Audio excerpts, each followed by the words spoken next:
Hello, ladies and gentlemen, and welcome to the Polyhedron Collectorcast, episode 149. I'm Steve Tudor. I'm Andy Lewis. I'm Sid Gill. I'm Rory Summers. And I'm John Cage. Full house. I'm back, house. baby.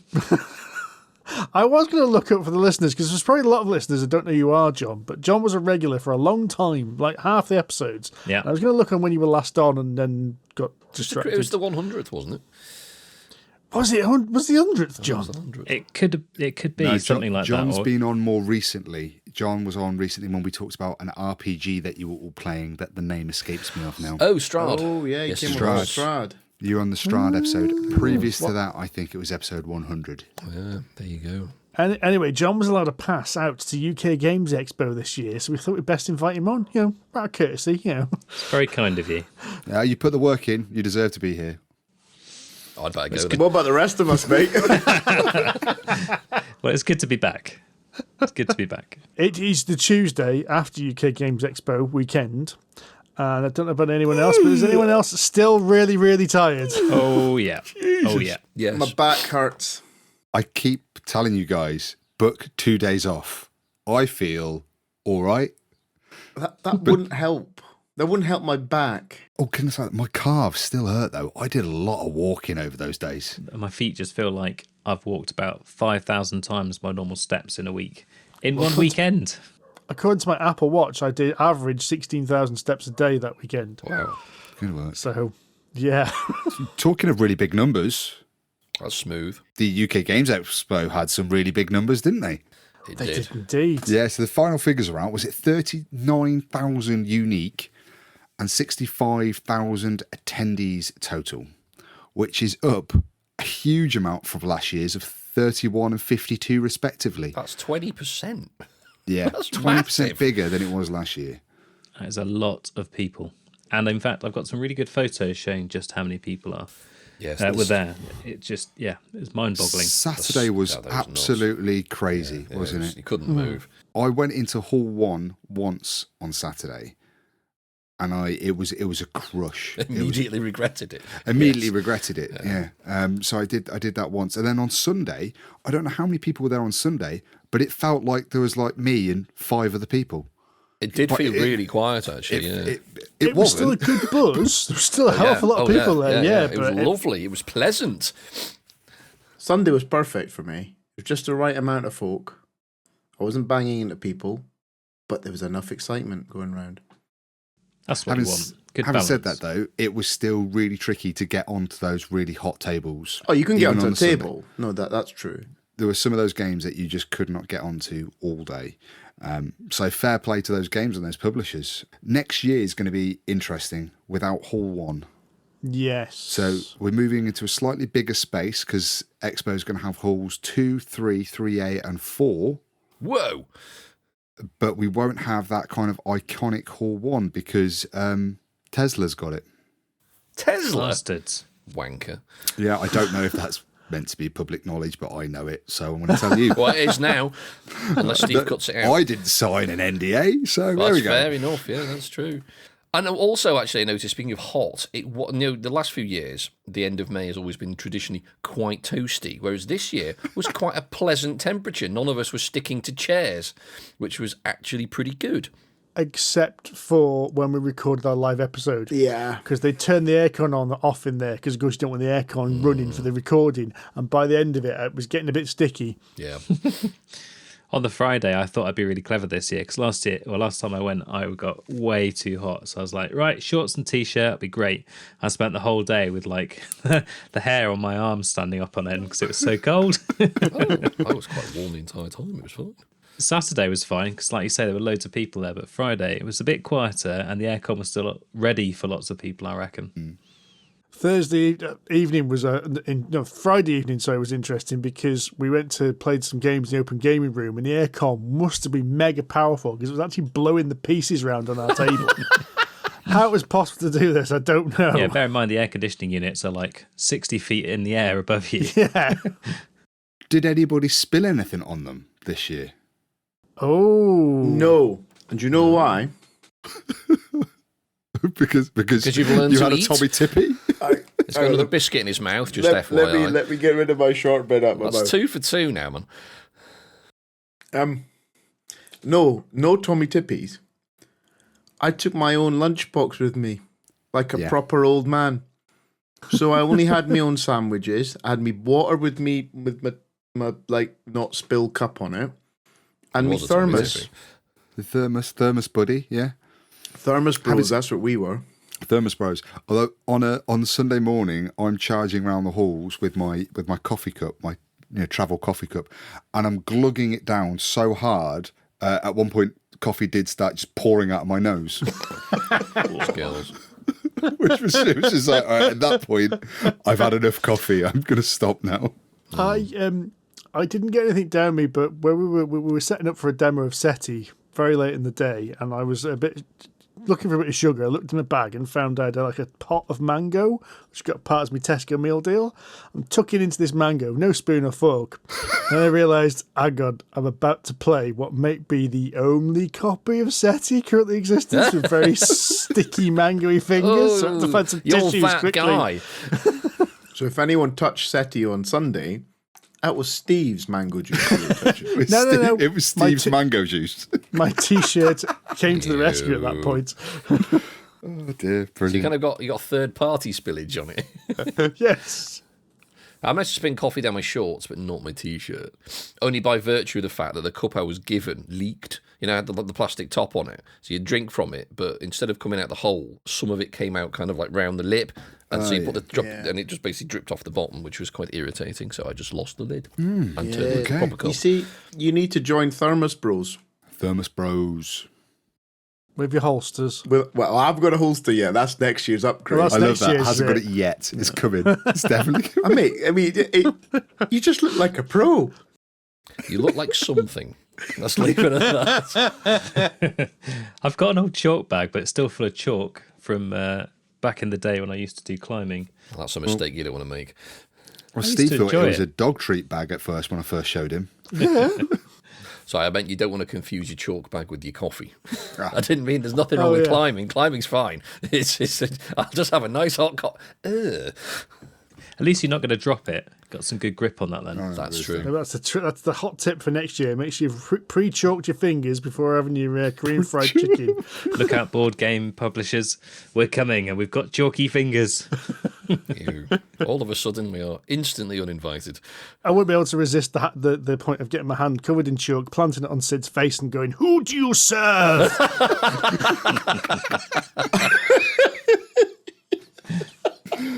I feel like I'd have to bang my shield and then chase some elves across New Zealand. Stephen! You'd be in good company. There are a few Urukai walking around. That's true. There was some good cosplay there, actually. There was, yeah. Those Warhammer suits are terrifying. We should probably talk about some games, shouldn't we? Probably. Yeah. It also offers some kind of semblance of structure to this podcast. I know, dear listener, you're not used to this. We have decided Neither are to. Are you bringing some other podcasters in or something? We have decided to come up with our first annual UK Games Expo Awards. I say first, it may be the last. Who knows? It's still But the rather first. Still the first. True. But rather than just generally talk about games in a haphazard way, we are loosely grouping them into a set of awards, which we are going to describe to you, and then everyone's going to nominate why they think games should be included in this. But really, it's just an excuse as a way of grouping games together and as a jumping off point, really. But we have some very silly awards ahead. So why don't we start with our first award, which is the game that hits the table before it hits the shelf. Now, I'm interested if someone can beat last year's game, where Jai wants to play it in the car park before he even got into the car, which was Stomp the Plank. I can beat that, yeah. Me And too, so can me John. too. Yeah, so I think on Friday I was there with the Nippers, and we went and bought Aethermon from Aethermon Inc. And after we didn't play it, it was an Instabuy actually for Logan. He took one look at this game and was like, "Oh, that's what I want to spend my money on, Dad." So bought the game, and then we proceeded to go to the gaming halls and sat and played like 2 or 3 games back to back of it. until his sister got bored and was like, no, I want to go do something else now. But yeah, so I played it within the hour. Actually, it dodged the shelf that quickly. Wow. And how does one play it? I was going to say, this is the Monster This Hunter. is Not Monster Hunter, the Pokemon. Pokemon type thing, yeah. And This is the Pokemon type thing. It was so good, based on Rory's recommendation of playing it within an hour. I then went and bought it. Ah. And Have you enjoyed played it yet? Well, no, mostly because Jai went when we got home on Sunday. Everyone was a bit grumpy and tired.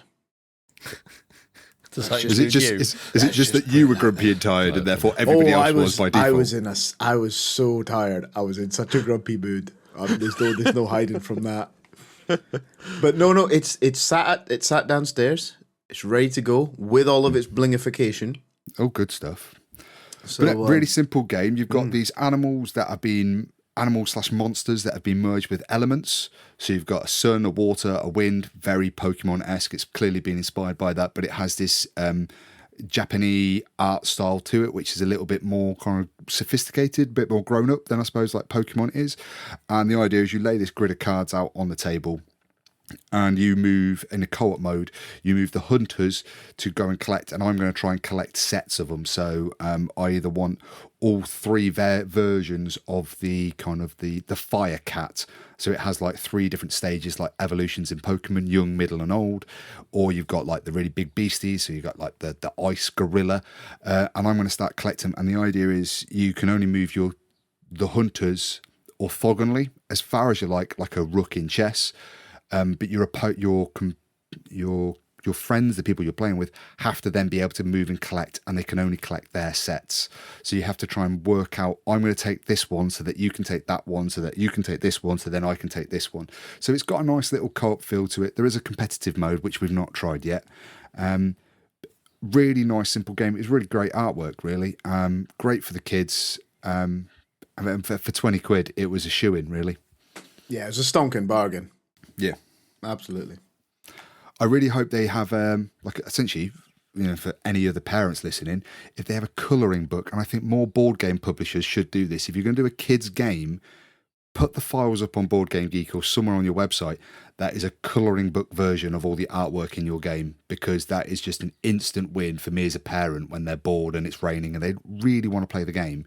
Here, do some colouring, especially if you spent all that money on great art. Do that. Easy. That's a good idea. Full of them, just like the coffee holster. He's not letting that one go, is he? So what was the one you got, John? Right, so it's not a new game, but Boop from Smirk and Dagger is a little 2-player kitty placement game where you're trying to get 3 cats in a row, basically. So you pop a cat on this little bed, and it's quite nicely themed. And every time someone puts a cat on, they boop any other cats nearby. That is to say, they push them away, which sounds pretty simple. But it's one of those games that, despite having some pretty simple concepts in it, is surprisingly thinky. It is. It's very, very good. Laura and I have got the... You've got the Halloween edition, haven't you? Boop, it's called. And it's got a ghost that can zip along between the squares, which is kind of an additional mechanic. But it is very, very clever. So yeah, you have kittens and cats, and kittens can only boop kittens. Cats can boop cats and kittens. And if you get, is it 3 or 4 kittens in a row, you get a cat or something like that. And basically you need to get, is it 4 cats, 5 cats? I forget. 3 in a row. If you get 3 right, kittens in a row, you can turn them into cats. So if you get right. 3 cats in a row, you win the game. That's right. And it is very hard. Yes. Dave and I Very played it a little bit. We had a little bit of a break, had a nice coffee, and I very nearly made him late. Him and Sid late to go and demo one of the games. I can't remember which one it was, but it might have been World Order, in fact. But yeah, nice little 2-player cat-themed game. Highly recommended. So I didn't get something as quickly to the table as that. But I do have one game that I did manage to play before it went on the shelf, and it's not a new game, unfortunately. It is the game War of the Ring, the card game. Ooh. For some reason, it really sparked Amanda's intrigue, and we played it last night. So it hadn't quite made it upstairs to the board game shelf. It is it's almost like a CCG, but you've got pre-made decks. I like that already. where you are battling over different locations, and you're basically going through a set number of paths as well, which represents the journey of the ring bearer to Mount Doom. So you're playing cards to, strength cards to each one, events and things like that. Really clever way in which to play a card, you also have to discard a card, which means you're always going, well, crap, this is what I want to do, but that means discarding this card, which is really annoying. It's a couple of years old now. I mean, Ares Games had a few expansions for it there. I will now look into them because I'm intrigued as to what the other expansions add to it. But I will mention this game again later. Ooh. In another Spoilers. Tidbit for you there. So what have you got then for us, Mr. Lewis? I haven't actually played anything since I left Expo, so I'm kind of none of my games have actually hit the table in terms of actually playing them. Although there are 3 currently on my table and have gone nowhere near the shelf, with the anticipation of playing them in the next few days. One of which is Terminus, which we were So I was very, very lucky to receive a small sort of review copy of that. So I'm sure you boys will be playing it in the near future as well. So I'm quite excited to play that. It was very, very good. And it'll probably fall into another category, much like Steve's later on. But also, on your recommendation, boys, having talked about it, I think, in our the previous one before the Expo podcast, Salt & Sea, I went straight into, I think it was Travelling Man. I can't remember, one of the shops, and bought, I thought, bollocks for it. For 27 quid, I'm getting Salt & Sea. Because it's punt territory, even if you're completely wrong and I hate it, which I don't think I will. We're not wrong. No, I believe you on this one. Then, that's currently sat, basically. I mean, I tried to learn the rulebooks last night and got as far as the this is what's in the box page in the rulebook and fell asleep. So, because I'm still banjaxed after Expo. So, yeah, I'm really looking forward to playing Salt & Sea. Alora bought Sumo, which is a small trick-taking game from Bright Eye Games that she's had her eye on for ages, obviously since we've been to Japan. So she's very keen on playing that as well. In fact, she's been badgering me every night to play it, including on the way home on Sunday and Saturday night. So, can we play a game when we get home? I said, really? As soon as we got home, I'm really tired. Yeah. You're not playing Sumo, are you? No. So she'll be wanting to play that very soon. But apparently it's only 5 minutes long, so we shall see. Right, so that completes our game that hits the table before it hits the shelf, or the abridged version of that is the Shelf Dodger game. Shelf Dodger. Shelf Dodger. That, the Shelf Dodger. The Shelf Dodger. So next category. Now I'm going to abstain from this one because it's not really my forte and I didn't dabble in any RPGs. So guys, tell us, the RPG most likely to cause a rules debate. / which one did you enjoy the most? Well, I only played one, although I did talk to another, which I see is on Sid's list, so I'll let him talk about that one. But I think 4 of us played Arkham Horror RPG. Now, this was a prototype, so it's not due out for a while. I don't think they gave us a set time scale, but it'll probably be towards the end of this year, if it's even this year. I would guess it's Gen Con. It's Edge Studios, which is... a very Gen Con I expect company. you're right, Steve, yes. But, I mean, to its credit, it felt like we were playing the Arkham Horror FFG universe, the Arkham Horror Files, that kind of series. Although I don't know if it's going to be published under FFG, although the chap said it probably will No, be. it's Edge. Is it Edge Studios. Okay. Yes. But I think it did, in fact, cause a rules argument while we played it, so... Or at least a few questions as to what's possible and what's not, and is there a door there, and so on and so forth. So, in terms of the game itself, it did feel very mechanistic. I know we've mentioned this in our live podcast. I think it felt very mechanical for an RPG. It did feel more like a board game, but I think we all agreed that it's probably quite a good introduction to RPGs if you've never played one. So, kind of make the transition between board game to RPG. And I think it probably works quite well. The mechanism itself, it actually worked really well. We like the dice pools, we like the theme, and obviously we love our bit of Lovecraft, and we like the scenario that was presented. So it was still good fun.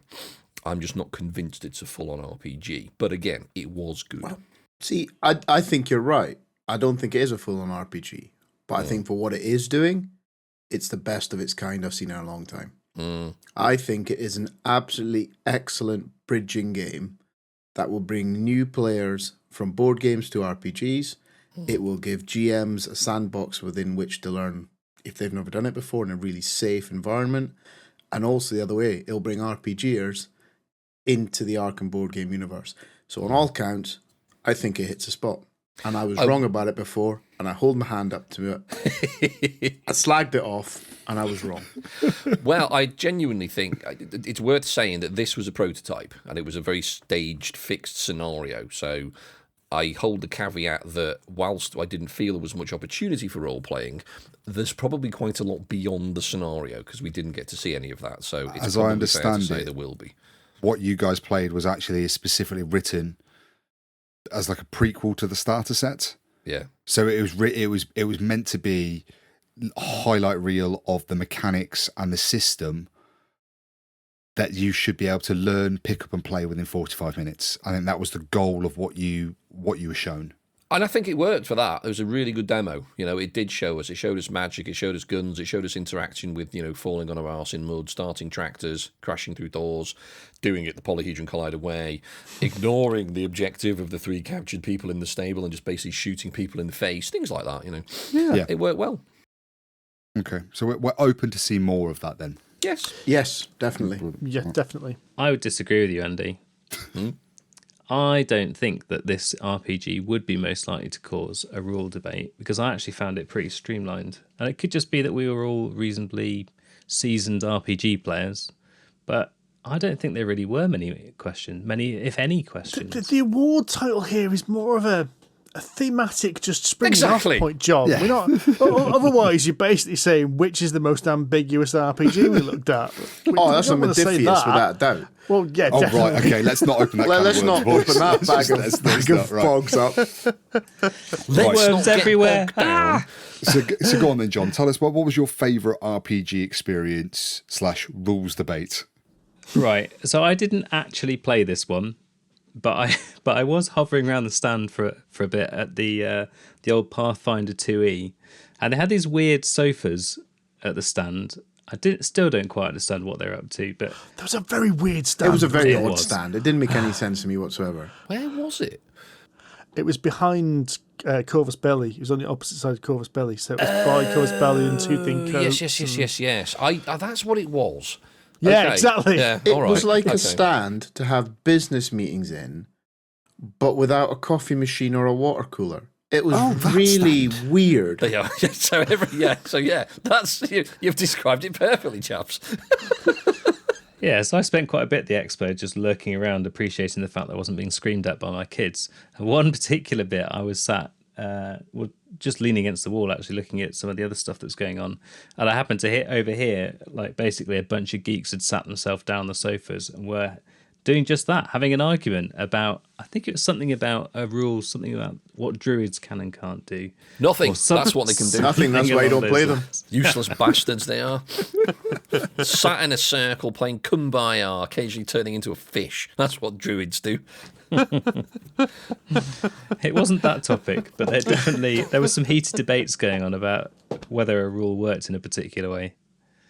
So yeah, I haven't played it. I would quite like to play 2E. I'm kind of interested. I'm thinking of running it at one point, John, but that's amongst the 1,000 lists 1,000 strong other of things. all the I was RPGs, going to say there's a bit of interest in our group, isn't there, for 2E? Including That's smooth. I thought so. Now, I saw this at the press preview, and I got to admit, right, listeners, we go to press preview on a Thursday night, in which they get loads and loads of the people who are at Expo, and they'll have little tiny stands. And basically, what we have is we have a mini condensed Expo, where we just go around from stand to stand, speaking to people and talk about that game. And it ends up that not everyone at the press preview is at the show. The people who make role player game, the role player game and cartographers were there and didn't have a stand. So I remember saying to them, I was chatting to them, and go, "Oh, where's your stand?" "Oh, we haven't got a stand. We just come to Expo today just to see what it's like." Which was a crying shame because they were ace. Thunderworks. Sorry, Thunderworks, that's them, yes. Anyway, I get chatting to I see this artwork plastered across this table. There's this beautiful picture of a man standing next to this like giant snail, and the snail's like basically got a mountain as a shell. I thought that's really beautiful artwork, that. And the guy goes, "Oh yeah, it's our RPG. We'd like to know more." And I said, the first thing I said is it 5e derivative? And he went, "No." And I said, "Thanks for that. What can you tell me more about it?" And then he told you, Well, it's got a D20, a D12, a D10. and it's based on. Is it based on anything else, or is it a completely unique system? This is a unique system, my understanding, and this is non-combat based, this RPG. A non-combat. This is Mappa Mundi, is that what we're talking about? Mappa Mundi, the exploration and ecology RPG, in which you are people just going out into this strange alien fantasy landscape and cataloguing creatures. Ooh, that does sound... Odd. That sounds really interestingly different. Yeah. It sounds genuinely original. Yeah. It is, yeah. So there's no combat, there's no magic. It's an RPG about exploration. But exploration and about looking into these crazy creatures. And I said that the table was plastered with all these images, these prints they had of this artwork and these crazy creatures. And it was beautiful artwork. Absolutely beautiful. But yeah, it's just really intriguing. And not only that, the guy, I said, "So when's it coming out? When can you get it?" He goes, "Well, if you want to play it now, you can get the pre-release version on Drive for RPG, which is donation-based. Nice. Oh, So you can get it for £1 if you want. I'm on there now, Drive for RPG, it's suggested £1. Well, they are. So pay what you want. Yeah. So you've bought it then, I'm assuming. It's in the basket right Live now. RPG buying with Steve. Go on then, Sid. Start an argument. I'm sorry, I've been distracted by Mappa Mundi. Give us a second. Let me just finish reading. I'm a bit slow. It's all right. We'll wait, Sid. Us and the listeners. My contribution to this award is a game that has already created friction within the group, and we don't even have it or know anything about it, really. That's the best kind of argument. Nobody knows anything about the subject. No one has any idea how it plays, if it's any good, or how it works, or anything like that. It's like two lads in the pub arguing about the relative merits of the Lamborghini Countach and the Ferrari Testarossa, despite having never driven or even seen either of them. Exactly that. It's an argument with no grounding in fact whatsoever. Absolutely. However, It's our forte. However, so Andy mentioned this. It's from Darrington Press, not Candelabra Obscura. I've got to stop calling it that. Candela Obscura. And Andy mentioned it, and I've seen some of this played by the Critical Role guys, right? And I didn't like it. And then after Andy spoke about it, I said all this, and then I realised I probably don't like it because I don't actually like Critical Role. And I don't like how they use their rules and things like that. It just doesn't work for me, right? So we had a chat. I went over to their stall. I had a chat with them, and we started talking about it. And you know, it's a quite a nice wee book. It is And lovely. It's really I was well chatting presented. away about it, and I actually learned something again, right? So here we go. So another admission from Mr. Gill. I learned something, and I realised it's probably what I just said is that I didn't understand the rules because I was watching other people play it and they weren't playing quite the rules. They were adding their flair, they were entertaining, which is quite absolutely what they should be doing. So I have taken on the challenge to educate myself and to run a session or two of this game. And I'll run it for whomever wishes to play. I would like to. And there's a lot of nodding heads. So I'm going to run a session of this, and we will come back to you, dear listeners, in a couple of weeks, months, Years. with our actually fact-based discussion on this. Whoa. Let's not get ahead of ourselves here. All right, not fact, experience-based. But there you go. Fact-based, but mostly... This else. podcast was inspired by... By Sid making mistakes and owning up that he's made them. All right. All right, so that brings to a close our RPG award. Moving swiftly on to our Instabuy award. Now, this is going to be very fact-based because it's literally who bought what. Okay.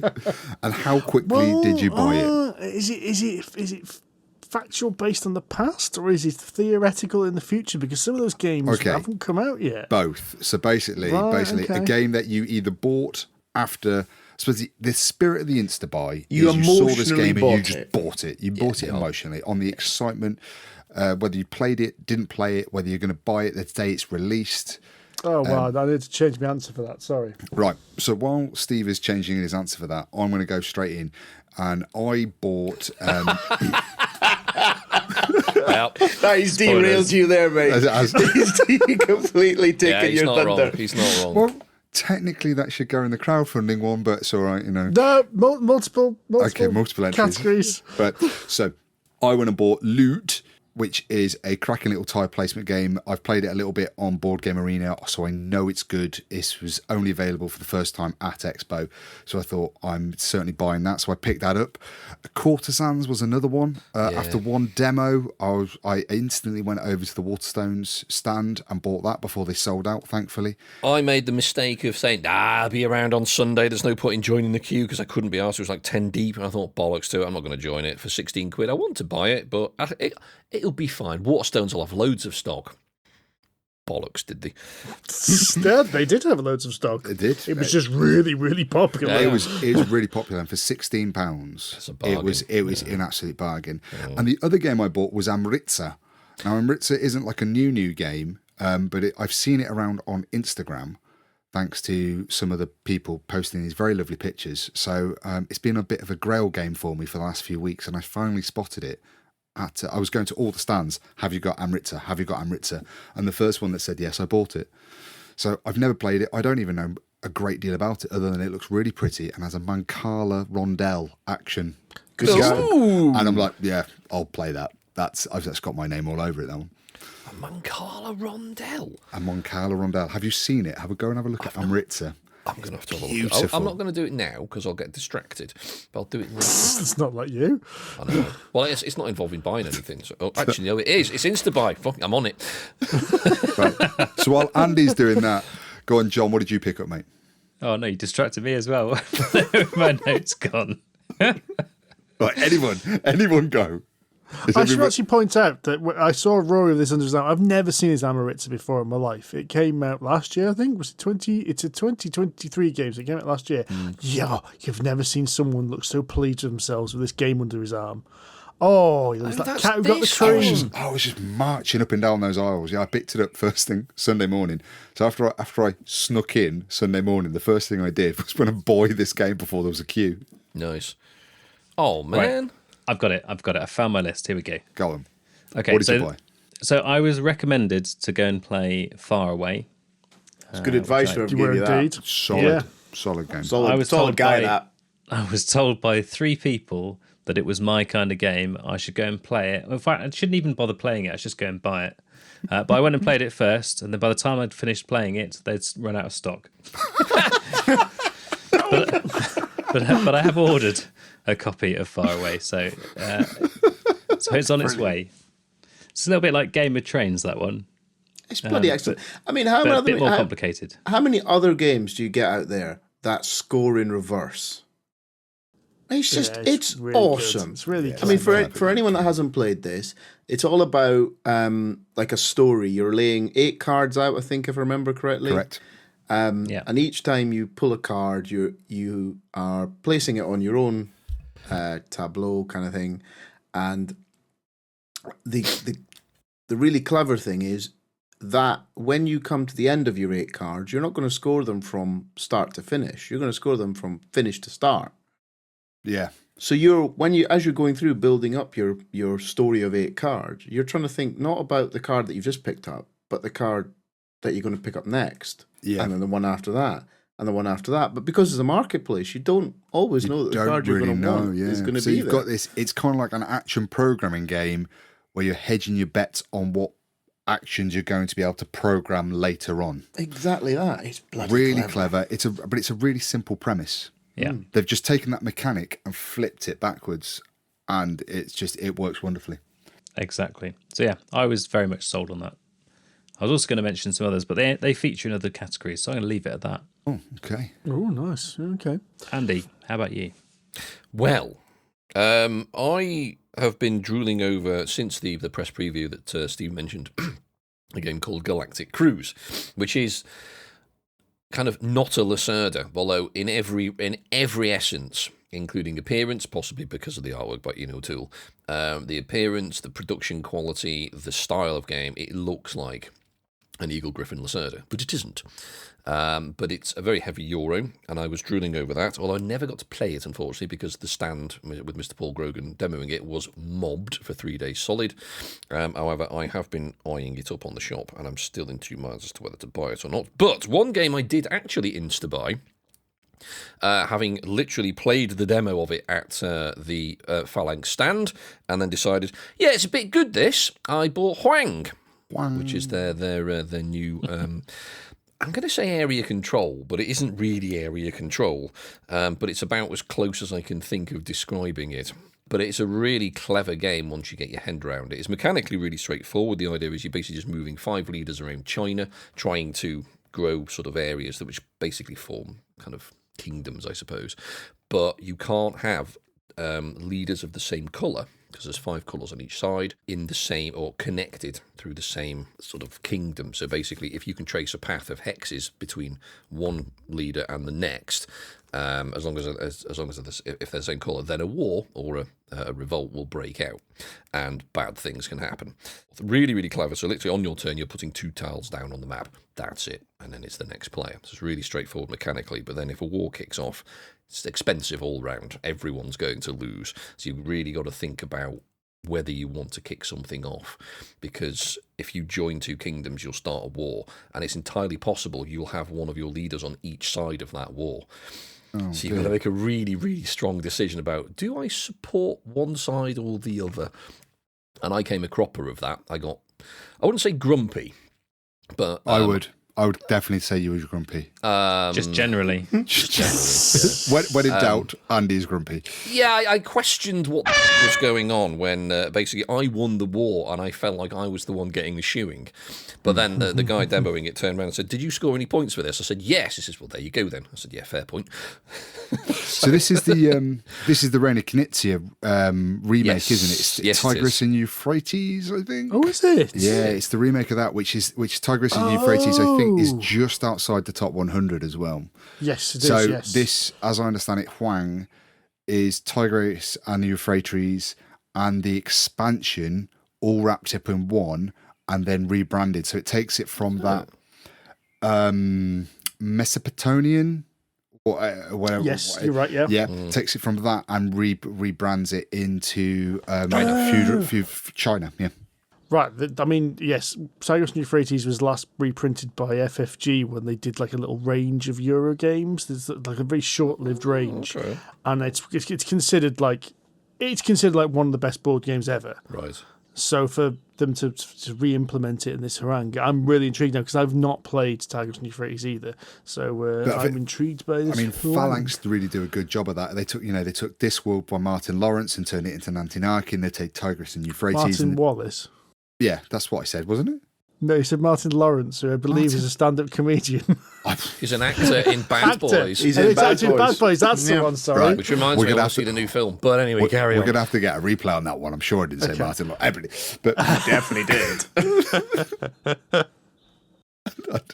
and so yeah, this is going to be. I'm going to be really interested to see what this is. So I'm looking forward to going over to Andy's and playing lots of games in the near future. Very much so. Yeah, Yes. I think this is very much a PHC game because you can be a complete and utter dick in this game. Hello. It's expensive to be a dick, but it is a good game. It's a really clever game for such a simple set of mechanics. It's really, really good. We really enjoyed it. So hence I bought it straight away. Oh, good stuff. I don't actually have one in this category because I didn't buy anything that I played at Expo. But No, but I think, like you, I reckon I've got an emotional investment one. Yeah, Go on then. go on. So I've Because your bought it. future Instabuy. I've mentally bought this already, and that is Athena, which is the Akropolis expansion. Ooh. And I have one single reason to buy this. because you've For that drooled over reason. Akropolis for the last 2 years. No. I'm not that imaginative. The reason I want to buy this is because I failed so badly at playing it at Expo, and I got wiped. But anyway, I got completely wiped out by Dave to an embarrassing level that I'm not happy about that, and I need to go and deal and right that wrong. But on top of that, it's a belting little expansion. I really like the sound of this when we saw it at the press preview. I really like the way you talked about it during our live show. I think this is great for 12 quid to put into a 20 or something game already. And it also means that because the base game, there's enough space in that excellent insert that was robbed of insert choice of award, and the expansion fits straight into that. Then Akropolis can go be nominated for insert choice of award. I've got to own it, mate. Doesn't qualify. This needs to go to a committee. It doesn't. That's the point of it. It's not a democracy. Steve. You can't quite teach you. Steve, Daddy, can I have my own tell award them. as well? Oh dear. It's called Andy's insert of choice for a reason. Okay. So, speaking of inserts, which are, of course, a blingification of your board game in many ways, what non-board game actually, so not a board game that was full of bling, but what extra blingy stuff did you see? Because let's be fair. I mean, if you haven't been to Expo, it's worth saying there are lots of other things for sale there: artwork, posters, dice, lots of dice, some more dice, lots of RPG kind of related stuff like journals and even costumes. There was some dice. You forgot to mention them. There was 2 stands selling swords, for crying out loud. Yeah. Which I was like, what? So what was your blingification or blingy or non-game related stuff that caught your eye? For me, this was easy, and I thought after playing, because Steve and I have recently playing Kingdom Death Monster as part of our BGG 100, and with Kingdom Death, you need to have I forget the name of the cards, but when you go back to your village, you want to have those cards so you can easily read them. Settlements. Oh, you've got the settlement stuff, so the buildings in your settlement, basically, yeah. You want those cards, and Steve and I were talking, actually, they'd be nice if we could just stand them up so they're just always there. There was, tear it down. And then we were talking about the blingification of that game. I thought, you know what, the one company that should have done something for this by now, which do excellent stuff, is By the Same Token. So I had a quick look. They don't do anything at the moment for Kingdom Death Monster. At the moment. Monster. You've got lisp. Monster. Yeah. Kingdom Death Monster. Why is everybody picking on me today? Why is everybody just criticising your mouth the way has I stopped talk? working. That's why. All right, Kingdom Death Monster. I shall enunciate more for you. So I bought myself some card holders, some card stander-uppers from By the Same Token.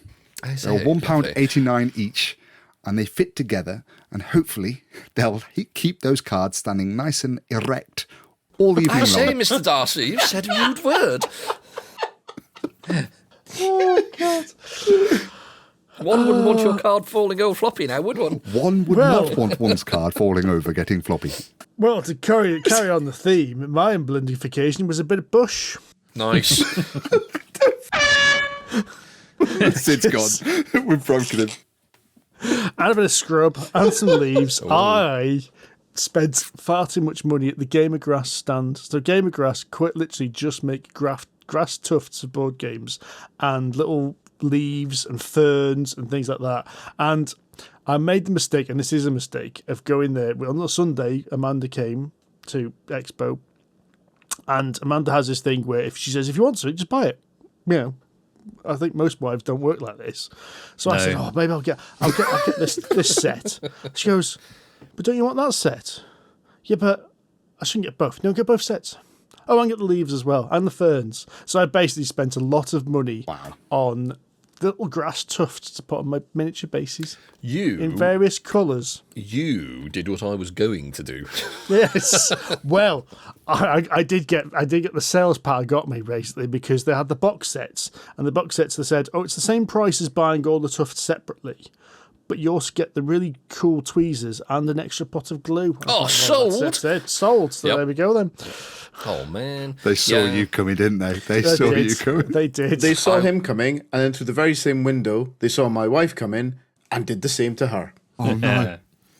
Nice. I mean, she was there trying them all out on a little basis. She was on the right She old was so time, excited.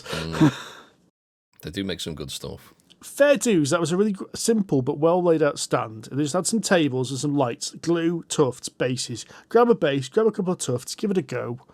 There you go. That one on the shelf if you want them. A couple of boards set up with some like mock ones and styles. Really good, actually.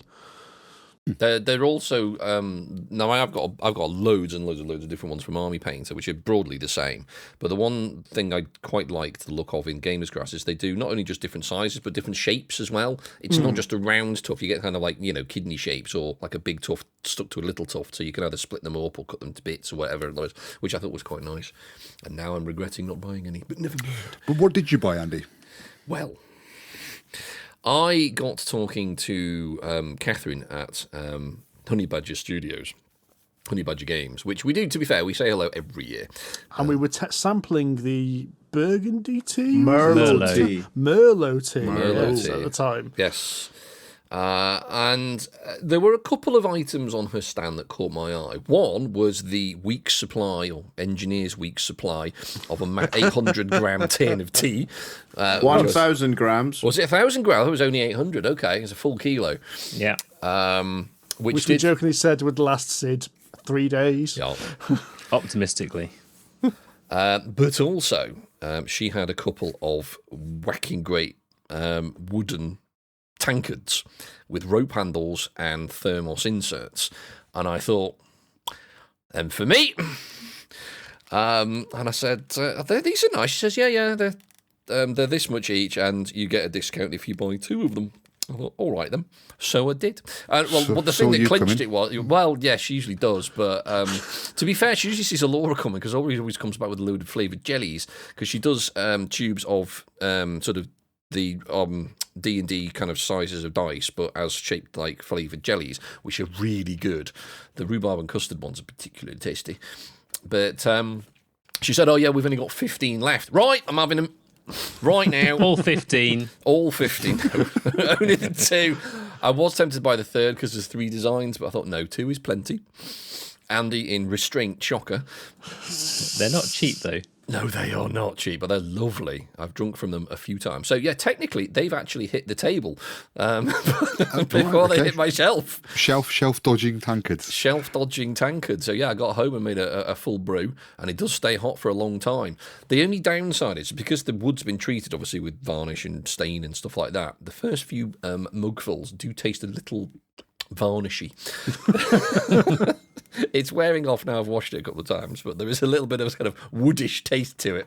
But they're lovely. They're really, really great. The danger is, of course, you can't put them in the dishwasher, and you've got to be really careful when you wash them because they've got a rope handle. If that gets wet, it's going to take weeks to dry.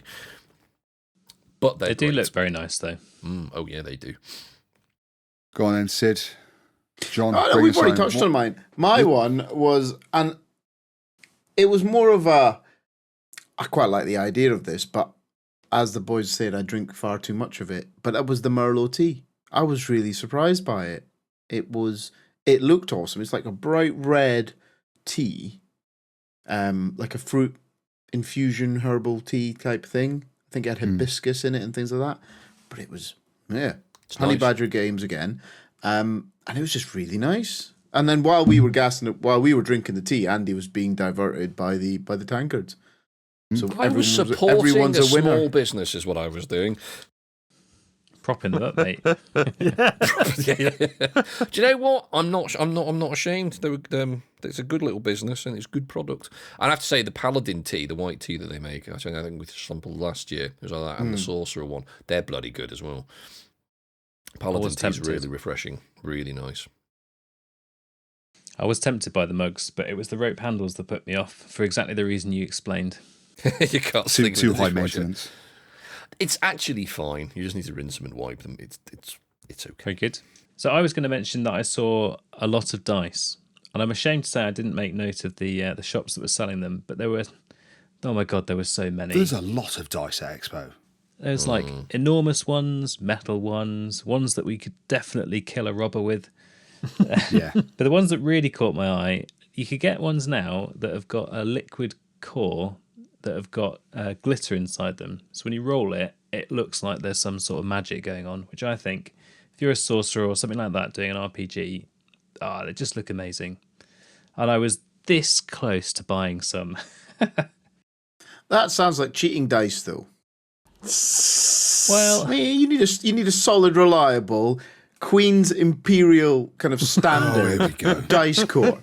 None of this liquid nonsense that changes the balance and weight of the thing depending on heat and temperature and other just got variables. to make sure you hold the glitter on the 20 and then off you go. I mean, I'm sure they're not weighted at all. I was very enamoured by the Terratop workshop dice. So I don't know if these are the same ones you were looking at, John, but these had like little models inside them, so like a clear acrylic. So they had something inside them. My favourite one was one that had a ship being attacked by a kraken inside the D20. Oh, that's It awesome. was beautiful. You see, How big was that die? Oh, that was chunky. Right, that was like it's not your regular D20 then. it wasn't a regular D20, no. But still. I think what we're converging on here is dies have become ornamental. Oh, yeah, definitely. That's a shame. Why is it a shame? Is it a shame? Is it though? Why can't they look pretty and do a good job? It just feels wrong. Its only purpose in life. It's like buying whiskey, right? Really nice whiskey, and then putting it on a shelf. It doesn't hurt to display it proudly. Though, Isn't right? that really sad? Wouldn't you be so sad if you were that whiskey or that dye and you got put on a shelf, you never got drunk, you never got rolled, and your only purpose in life, you just sit there wishing, oh, I wish somebody would roll me. I wish I could hit a table and make a There's a clinking Pixar noise. movie here somewhere, isn't there? Do you guys remember that episode of Friends where Ross tries to get Phoebe to ride a bike and he's saying that if you don't ride the bike, it's going to kill the bike because it's not giving the bike its purpose? It'll be sad. It's bike will kind be of what's sad. going on here. Yeah, that's it. Imagine a dice. Imagine being that dice. I don't Not understand being Sid, rolled. why does being pretty prevent you from being used? Moving on, I crowdfunding trust that award. statement so much, and I'm not going to. Let's move on. Right. The crowdfunding award. So this is a game that's going to bankrupt you, that you're going to go full Lewis when it comes to a crowdfunding platform of your choice. So Right. I've got a jumping off point here to talk about some other games, because there's a lot of games, of course, at Expo are crowdfunded or coming to crowdfunding or being at crowdfunding. And I realised that we took the time to play some of these games, and I feel we should mention them. So I'm going to mention Ironwood first, which is Mind Clash Games. It's on the moment. We mentioned it in the live show, but I will go over it again. A 2-player card-driven game in which not an area control, but you're moving troops around a map in order to do asymmetric objectives. Really, really nice game. Really well thought out, beautiful graphic design all the way throughout. But I think it was Sid and John. I played it with you guys, and all of us came away from there going, "Yeah, it's all right." Yeah. Now I'm actually going to say something else because I thought about this afterwards. I mentioned War of the Ring. Also, War of the Ring basically did the same thing, but simpler, in my opinion, Okay. or it had the same feel. Not exactly the same game, but to me had the same feel. And that Lord of the Rings theme and the simplicity drew me a bit more in. I also mentioned a couple of us played Rove, which is a Gloomhaven-esque adventure battler in which we took on 3 separate characters and had to take on a big dragon. We all decided to go kick it in the face as quickly as possible. And I'm mentioning this one because there's like 40 hours left on the Kickstarter campaign at the time of recording this podcast. So by the time this podcast goes out, the Kickstarter campaign will have finished. My finger's hovering over the purchase button, I must admit. Do it. Just click it, mate, because then we can all play it, because I want to know more. Because I really like this. Because I thought Rove was... It gave me more excitement than, say, Gloomhaven, and I would say that was the closest liking I could give for Rove. It felt like that kind of Gloomhaven-y kind of game. But because of the map being a bit more open and a bit more... there was more environmental stuff going in, and you could be more tactical with your battles in terms of pushing monsters into areas of danger and things like that. You could use environmental stuff in there. I thought this was a really clever little game. Seconded, motion carried. Next. Wow. Click the button. Go and click the button, Steve. Go on, what else you got, and Steve? You've got a few listed here for the I've got a crowdfunding. few listed here. Well, see, the other one on my list doesn't really count because I've already backed it. And we will mention this later, and that's Horror on the Orient Express, because several of us played this, And we were rather enamoured with this game, which is good because several of us have already backed it as well. So that doesn't count. However, One more now. Have you backed Horror on the Order Express? Yes. Wow. 4/5. 4 for 5. That's not bad. this really goes, and I mentioned previously about the Instabuy category, and this is an Instabuy because as soon as it hits Kickstarter, I am backing it, and that is Avalon, the Riven Veil from Shadowborn Games. Now, we didn't play this game. We had a talk through with Jamie, the designer, and who basically showed us the basic concepts, how everything would work. And I'm all over this like Knights on the Grail.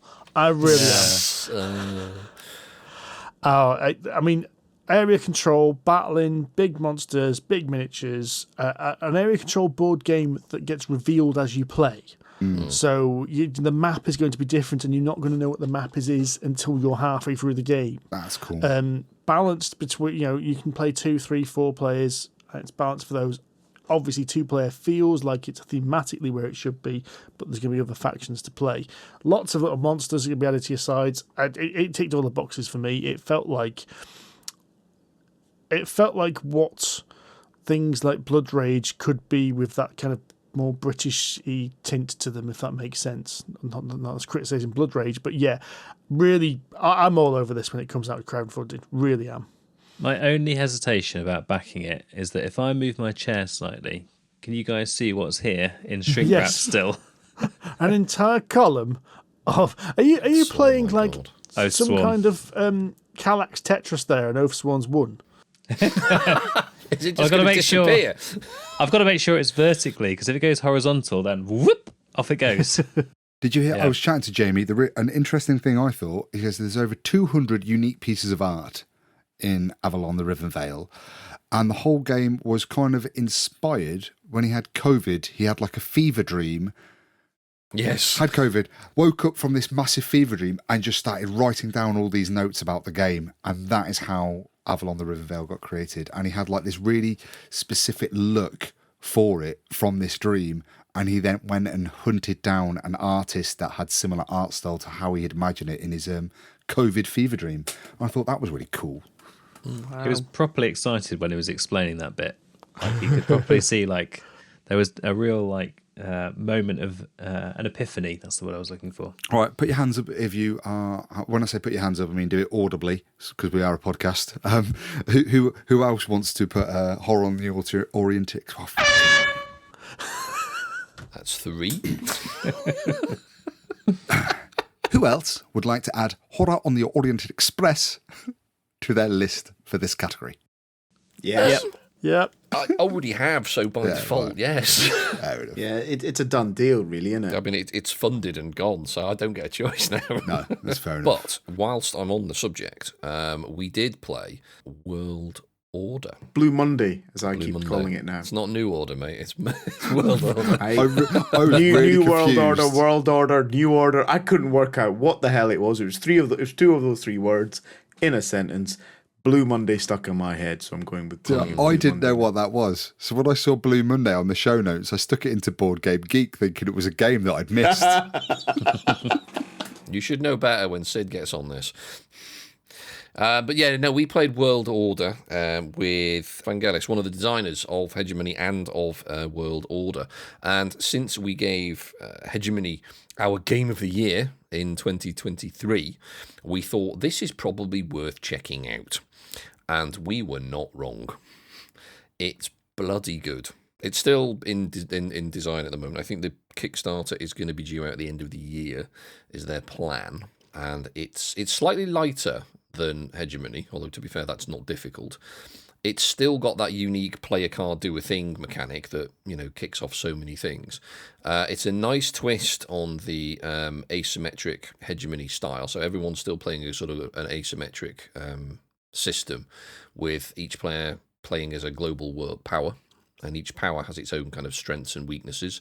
So America is very military-based, Europe's very diplomacy-based, China's very production-based, and Russia is just Russia. And everyone is sort of basically vying for control and influence around the world. And the way it works is Really, really clever. You'll play a card to do a thing. Either you'll influence a country, or you'll go and send your little diplomatic mission over there to try and get a bit of press in the flesh and all that. But it's really clever. Vangelis did a fantastic demo, and I am all over it. It was really, really good, really clever, really smart, as you would expect, really. From the same designer as Hegemony. No, I'm really looking forward to this. I think we spoke about this on the walk-in on Sunday. This is kind of the macro level game from Hegemony, isn't it? So it takes what was there, expands it up. I was gutted that I had another booking, so I couldn't come and join you for that one. But I'm dead keen for you to back this, Andy. Yes, I'm sure you are. I mean, the next step, though, because you've gone from sort of, country to world, I'm wondering if the next step is Galactic Star Empire. That's the only logical conclusion. Absolutely, yes. And a man in a dark cave running around casting, throwing lightning around. But we shall see. But yeah, it was excellent. Really, really well played. Really well done. Really well made. And yeah, just very enjoyable. I'd like to. I mean, I would quite happily put this on the table before the shelf dodging category as well, if it was possible. But it's Good not. stuff. For this category for me is easy. I've already backed Rebirth. Well, I have, and you're backing it. You're paying me, yeah. Yeah, I'm giving Andy the money because, and Ada's dream is I had to sit down and had a chat with Crystal at the stand and Cesar separately. Was he there? I couldn't find him. Yeah, I had a lovely chat with Cesar on Sunday morning. So I had a chat, a good talk through of this game. Didn't actually get a demo of it, but from everything I've seen, this game is absolutely up my street. Well, I will confirm that because I did get a demo of it with Alora. So we sat down and played a round of it. About a sixth of it. And it is extremely clever. It has another rondel. Nice bloke, gets around. Nice bloke. Well, it's kind of a rondel, in the sense that you move a die. Basically, there's a big circle, and there's about 6 pools of dice on this circle, and you can move a die clockwise from one pool to the next.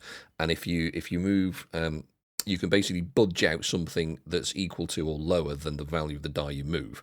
And the die you budge out is the one you end up with. And the idea is you're basically making an adding machine, a Babbage machine, kind of a counting computer, basically. You've got 9 spots for these dice. And ultimately, at the end of the game, rows and columns, you do maths on, and you can add little mathematical operations between the dice, and you multiply or add or subtract or whatever and divide, and you'll get that number of points. But it's limited by the quality of your machine, which you can improve over time, and also you get a bunch of additional secondary sort of benefit of actions as part of your main action, depending on where you go, what colour die you play, where you play it, etc., etc., etc. So it's one of these games I think you definitely will love it, Rory, because it's right up your street in terms of just getting the multiple chaining the actions together kind of thing, which I know you like. So it's a really clever game, really straightforward mechanics, not as heavy as I was led to believe. But that's not a bad thing. It's very accessible, but very, very crunchy, very thinky, very pretty. And yeah, it's a really, really, really nice game. Really, really good, and really enjoyed it. I saw it a couple of times, and I was actually quite tempted by that one, but I was slightly worried it might be too complicated, a bit too heavy for my general taste. But then you describing it like that makes me think maybe I should have another look. It's honestly not that hard. Mechanically, it's pretty straightforward. There's a lot to think about, but it's not mechanically difficult. Literally, on your turn, you're either taking a die or placing a die. That's it. And as part of, it is really. I mean, that's pretty much. I mean, there's a couple of extra bits you can do as well, but they're not complicated. A couple of things you'll chain off, but again, literally the core mechanic is either pick die or place die. That's it. Nice. Right, so let's move on swiftly. Again, I'm going to abstain from this one. I didn't really look for any hot miniatures. The category technically is miniature I'm scared to paint. Currently, that's all of them, particularly the ones we have to do for this competition. Yeah, just so people know, we picked up the Corvus Belli exclusive mini, which is basically a Rusky leaning against an iceberg with an axe and a gun in his hand. So a Rusky, which Andy's already glued and primed. So he's dead keen. Now, the miniatures that I think were absolutely beautiful, and yes, the detail on was amazing with the War Crow minis on the Corvus Belli stand. Fantasy miniatures, the detail on them was extreme. They looked absolutely lovely. I So, didn't yes. go back for that reason because I thought I'd probably end up buying some. Well, you couldn't actually buy the Warcrow stuff Okay. because it wasn't for sale yet. It Okay. was just it was just on show because it's coming later this year apparently. That's good. Well, I ended up buying. I obviously went back to my friend Ben at Cerberus Studios, who's doing Celestial Affinity, and soon to be coming out at Mortal's Reckoning. And he's been promoting these for a little while, and I decided to cave, and I bought the Goddess, which I am very scared to paint because it's absolutely stunning. It's basically literally a goddess rising above four worshipping maidens who are holding little ribbons which sort of flutter all the way up to the model. Assembling it alone is going to be a nightmare, and painting it, I'm not going to touch that for quite some time, I feel. But it is beautiful. Steve mentioned Avalon before, and I have to say the miniatures in that look pretty spectacular, not least because they are in fact dual material Yeah, they look really cool. We did have a bit of a Until you paint debate. Yeah, we did have a bit of a debate as to whether you'd paint over it or try and preserve the kind of see-through bits, translucent bits. Well, and he did say that something like 85%, obviously if statistics are made up on the spot, but he says something like 85% of board gamers don't paint their minis, which is why he's done that. So they still look slightly impressive on the table. That's cool, I do yeah. like it. I do Bit like of the normal idea oil of that. and that kind of translucent acrylic, and that's going to look. They're going to pop, aren't they? That's Yeah, good. they really do. Oh, I see why you bought the Goddess. It's gorgeous. You can see it's gorgeous, isn't it? Absolutely beautiful. I also might have propped up Titanforge as well, but whilst I was near Hachette and CGE, but we'll draw a veil over that and move on very swiftly. So we've got an important award coming up next, which is the Expo Strength Itch Relief Cream Award, which is the game you are itching to play again. And I've got to admit, I love Rory's artwork for this, making the It's Itch Relief brilliant, really good. label absolutely good. If you haven't seen it, go on Facebook or Instagram. It's absolutely brilliant. So this is the game you are itching to play again. Now I have one weird one and one major one here. Go on. Okay. So the weird one is Oranges and Lemons from Medusa Games. Was that the one with the church thing in the middle? And I'm assuming is that St. Clement's? Yes, That's the it one. was. There you go. It was every action space on the board was a church in London, and so it's a worker placement, and it was all about basically trade in the, I want to say 17th century, but it might be 18th. I can't remember which. I think it was 18th. 18th. And what you were doing is very basic trade stuff. You're buying things and selling things, which Oranges and Lemons, one of the things you can buy is lemons. You can buy pancakes for your lemons, of course, and you can buy coal and iron. Nutella. And then you can trade these and you can do and you can fulfill contracts. Now, the reason why I want to play it again is because I would like to play it kind of outside of the expo kind of thing, and now I've learnt the rules a bit more. Because at the time, it's like, there were some interesting things about it. Like the interesting thing I thought was the way in which the order in which you pick your worker placement slots determines the turn order for next turn, which I found really interesting. Yeah. And it's one of those things that we didn't really understand how the game worked until scoring came at the end, and we realised you score points for absolutely everything, and having more than everyone else in some things gets you bonus points. So I kind of want to give that another go. It didn't, at the time, I will admit, it didn't terribly excite me. I kind of thought, it's pretty average Euro, I think, worker placement. There's some unique things. But then he discovered an itch. But then, yes, then I kind of thought, after the final scoring, I want to give it one more go. You have to poke it a bit more. But the one I really want to try, because it was really just a walkthrough and we only played half of it, is Shackleton Base. I want to play Which that. was the moon building base with a really cool worker placement system. We're placing the workers on the outside of the board, and then they activate everything in a line. And then if the resources belong to someone else's base, you had to give them money for the resources as well. It was that's really, Is that a little bit clever. Mervy?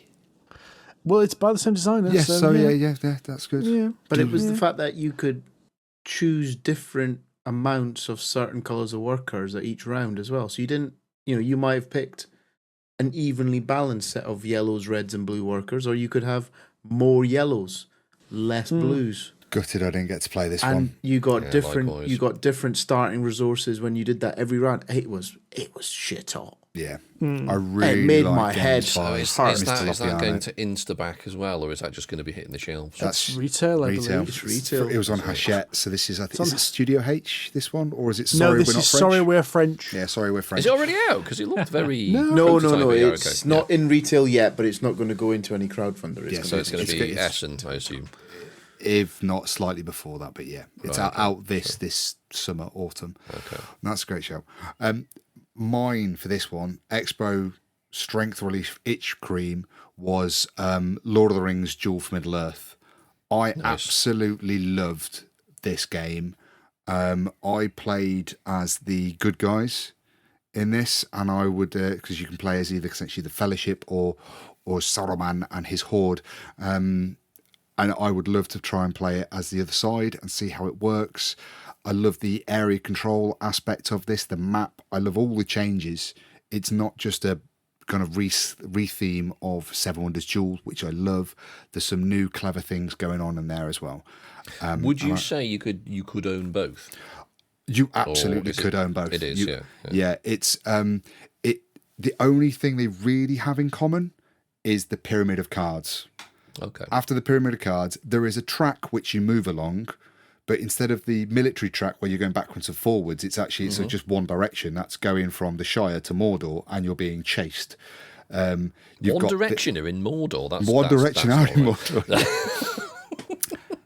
Mordor. Yeah, it's all it's very different. The only thing that's really similar is that pyramid of cards and the just I would say almost like the way you're doing Suits. You know, you're collecting the greens, the blues, but really there's a lot of other games that you've got a suit of this and you've got a suit of that.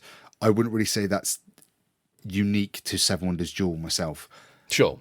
So that the pyramid of cards is about the only thing really. Everything else is there. It's a really great game. I thoroughly enjoyed it and can't wait. I just got to wait to bloody October to play that again. Oh no. I want to mention a game. I don't think we've touched on it yet, or maybe briefly, but SETI was what caught my eye. So It's very beautiful. we managed to get a little bit of a run through of this after hours.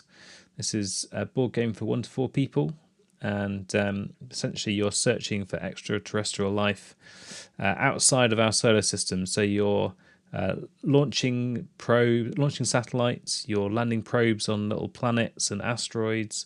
It's all on this beautiful board that the guys mentioned a minute ago, which kind of rotates as you play. So you kind of you have to. Which was hilarious. Watching Rory especially get wound up when he'd set up his satellite. Oh, God. I'm going to Jupiter. And then the celestial dance continues. Oh, look at that, Jupiter Rory. ends You're up not too in the far right away. place. It was so annoying because it was one of those moments where I was looking so intently at the cards in my hand going, I need to use this one to do this and this one to do this, and then I'll have enough energy to be able to propel my satellite to Jupiter. Where Jupiter was. And then I look back at the board and it's moved. Yeah, planets do that, mate. In fact, that's why they're called planets. Bit of education for you. It's the Greek, I think, for wanderer. That's why they're called planets. Yeah, Didn't know. that's what the rulers do. Yeah, There we go. because they moved across the sky. Educational and funny. Indeed. So this game's definitely on the upper end of what my brain can cope with, and I was struggling towards the end of this. I mean, John, we were all banjacks, but you looked banjacks. You had that look in your eye like, I am processing this game one rule at a time. Don't give me another rule. That's pretty much it. That was And I Saturday like, night, wasn't it? We had a really heavy Saturday day in the busiest day of all. Yeah, so I really want to play this again as well. I really want to play it. I want to play it again, Bastards. and I really want to play it again in a lock-in. Yeah. This was the first Yeah. ever time I've had a lock-in at an expo, that was pretty good. and that was kind of cool. It's special. Pretty special, It is special. Well, you swines, I didn't play SETI because Laura and I were obviously both wanted to play, but obviously it was only a 4-player, so we bailed out, which is probably for good because I think we fell asleep almost pretty much when we got home. But I would very much like to play Terminus. So I managed to get a demo of that on 9 o'clock on Sunday morning, actually. It's about the only slot they had left. And you were all right. which is not something I say often. It is very much my kind of cheese, and it is absolutely superb. I managed to get a demo of this Sunday afternoon. I got it like 3 till 4 on the Sunday. I managed to get a demo of this, and I think Andy, when we finish recording, you and I are going to organise a day that we can meet together and play. Yes, we are. I was very lucky they've managed to donate me a copy for us to review, so we'll need to get that sorted out. But it is stunningly, it's extremely tight. Like, it is very unforgiving. But the idea is you're basically building a subway system in a city, competing with other sort of city builders, and you can buy sort of buildings which basically give you ongoing benefits and bonuses, and you'll need to get various abilities. But the unique things about this, there's another rondel. It's getting around. Actual rondel. Good guy. Actual nice rondel guy, him. this time. He is. He gets about. At least he's been around here. Some of that itch cream. And you go around this sort of rondel like 3 or 4 times in a year. There's 3 years, and then the game ends. It's extremely hard to get money. So if you've spent all your money, you're probably going to lose, because it's very, very difficult to get money. But then you build subway routes with tracks, but the interesting thing is you don't have to go between your own stations, so you can make use of other people's stations. They'll get a benefit, but so will you, and it makes it really, really competitive. Really, there's a lot of interaction on the board. You can really scupper people by building tracks in their way, which the other 3 people around the table did to me until I realised I could get around them all, which was quite nice.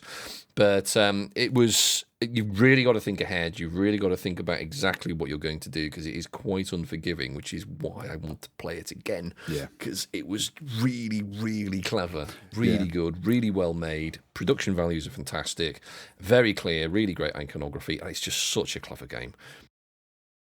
Are we on to the big one?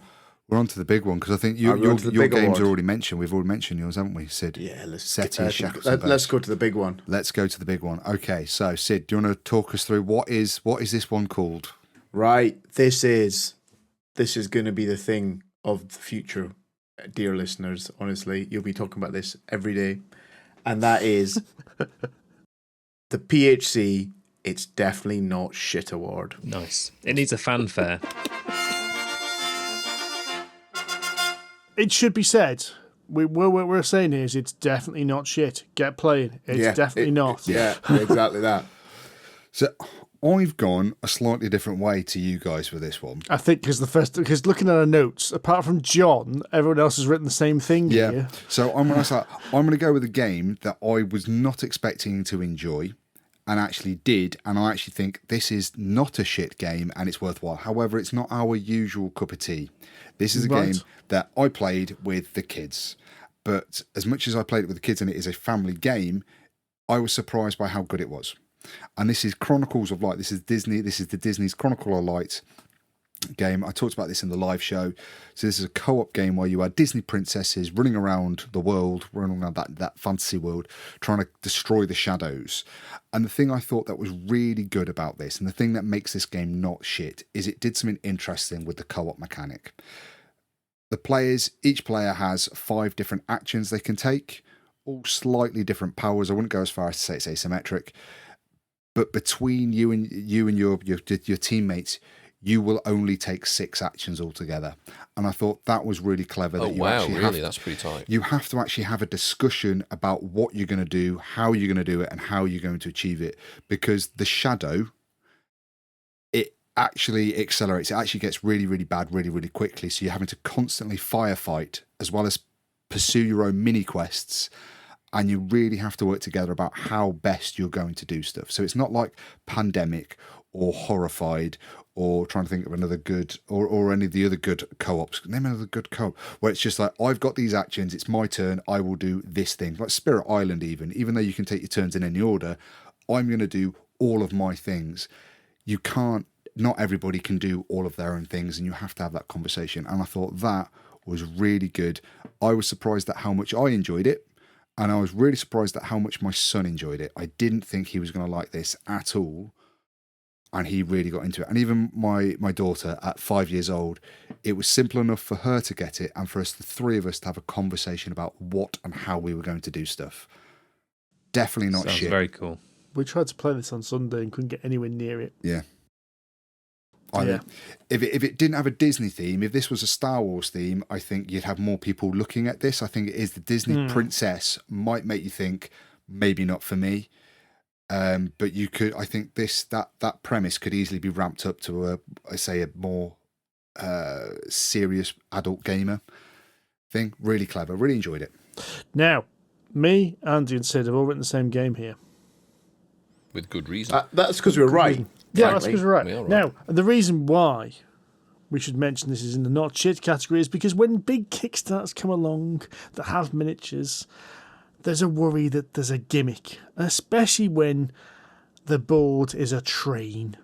You know, there's a concern here that it's just a deluge of mechanics all stuck together with a fancy 3D train, some miniatures, some funny looking dice, and you're going to have a wonky game. But I can assure you that Horror on the Orient... I've done it now, you bastard. I can assure you that Horror on the Orient Express is definitely not shit. In fact, it was amazing. Yep. It was absolute standout game for me. I went there worried that I'd backed something exactly as Steve said, just a bunch of disconnected game mechanics thrown at a board with a theme that I love being destroyed and a bunch of minis that I don't really want, and they were really from Mrs. G. I left that playthrough crying out for more. I wanted to keep on playing. You know, it was spectacular. All the elements worked together well. The story, the role play that we could get into with each other, just playing the game. You know, we felt aggrieved at the vampire. We were we felt every move was important in that game. It did have, for a kind of this is going to sound weird, but a thematic theme, if you see what I mean. You know, it's obviously it's more of the more thematic side of games rather than sort of European mechanic games. It had a really great blend of strategy and theme, which I found was quite good because we were, obviously, as you say, Sid, we were, hamming it up quite significantly. Why are you going to talk to this lassie? Rough her up a bit. Big mistake. But there was also the side of the game where, you know what, boys, we're in trouble here. We need to sort this out. Right, I'll go and do that. You go and do that. We need to get this trainer shift on. And there was a definite strategy element to it as well. And it all blended fairly seamlessly, actually. It was really clever. I like the way you've got like the monsters and the vampire all trying to claw their way into the carriage, and depending on whether you've got the curtains open or closed, helps you either dissuade the vampire or stop the tentacled things reaching in and grabbing people. Just little touches like that. Yeah, just a nice little balance of back and forth of trying to balance it all, and the portals opening, and so much going on.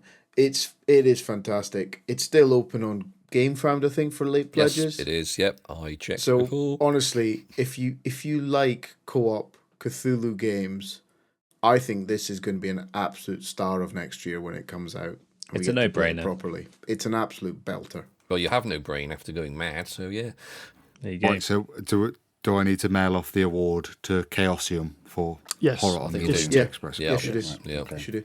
And even better, when you get this game, you get the starter set for Call of Cthulhu the RPG, which is an absolute double whammy, because that's really good too. Yeah. Yes, you get a PDF set of Call of Cthulhu starter set. Pretty sure it's the starter set, and I should go and double check my facts, but I can't be arsed. So I'm going with it. You get a Call of Cthulhu RPG. Sticking to your guns here then. I'm owning it. You get a Call of Cthulhu RPG, and you will love that. You'll love that as well, because it's magnificent. So it's a worthwhile buy. Yep, Absolute definitely. Belter. The box set's not actually that expensive for the base game. 100 quid?